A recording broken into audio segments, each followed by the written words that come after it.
I forgot one more important part of this morning's video. So if you're just chiming in now, go to the video below this on my Facebook wall so you can be brought up to speed. And here's the other important part that I forgot to mention. You need to go study Title 26, 2603, 2602, 2602, 2001, and 2002. These are all under Title 26. Now I'm going to just put this in layman's terms for you. Essentially what Title 26, 2603, 2602, 2001, and 2002 states is that anybody in constructive possession of decedent estate property is liable for the transfer taxes on a carryover basis, ladies and gentlemen. And it is so important that you comprehend that. Okay? Title 26, 2603, 2602, 2001, 2002. Anybody in constructive possession of decedent estate property is liable for the transfer taxes on a carryover basis. What constitutes decedent estate property? Well, your sign of nature on the over-the-counter security that generated credits on account into the economy, new monies, if you will, is, in fact, decedent estate property.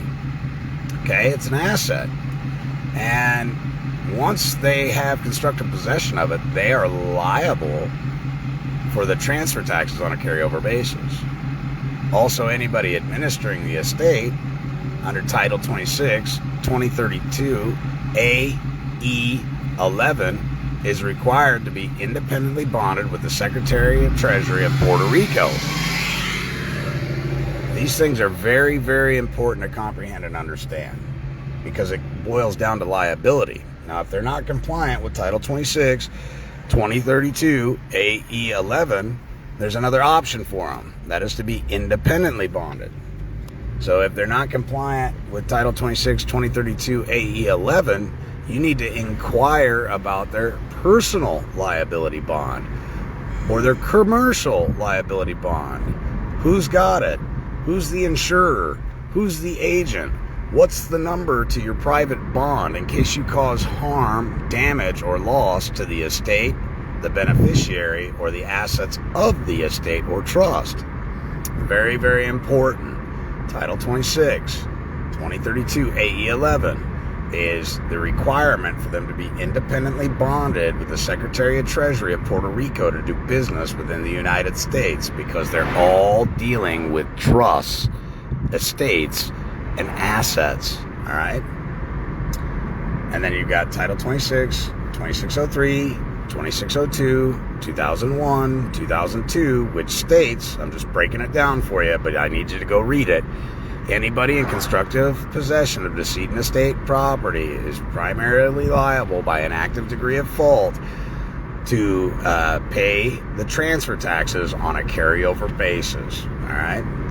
So I hope this video helps you out this morning. Thanks again for all your support, for joining selfgovernanceU.com, which gives me the ability to continue to bring you valuable, credible information and do an abundance of research, not only for myself, but to help my fellow brothers and sisters ascend to the mind and really comprehend how this system works.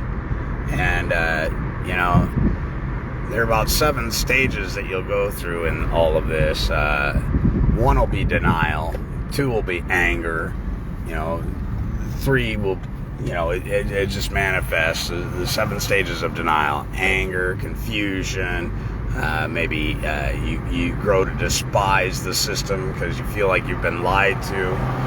Well, we can complain about it all day long, but until you start to research the viable solutions and remedies, ladies and gentlemen, all you'll ever be is a disgruntled man or woman feeling as though you've been cheated.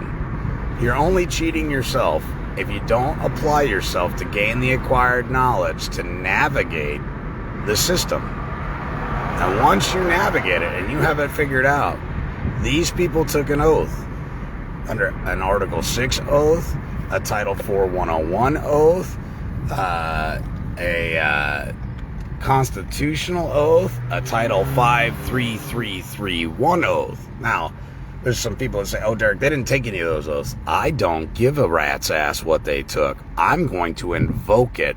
Let them deny it on the record. They'll never deny it. And silence is acquiescence. And silence, when they have a duty to know and a duty to respond, can only be equated to fraud. All right?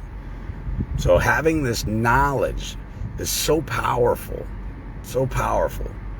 So thanks for joining me, and thanks for giving me the ability to help educate you and guide you guys in the right direction. I really appreciate it. And again, I'd like everybody to go check out Christopher Hauser on YouTube. Somebody had pointed me in his direction. He's actually reached out to me a couple times. I've just been so busy. And I finally sat down and started listening to his audios the other day, and I'm very impressed with what he's doing and how he's doing it. So before you start studying the banking aspect of it, it would behoove you to start studying trust law first. So you understand the parties, you understand the function, you comprehend how it works, why it works, and who you are, most importantly. So with that said, thanks for joining me. And that's a little ditty on Title 26.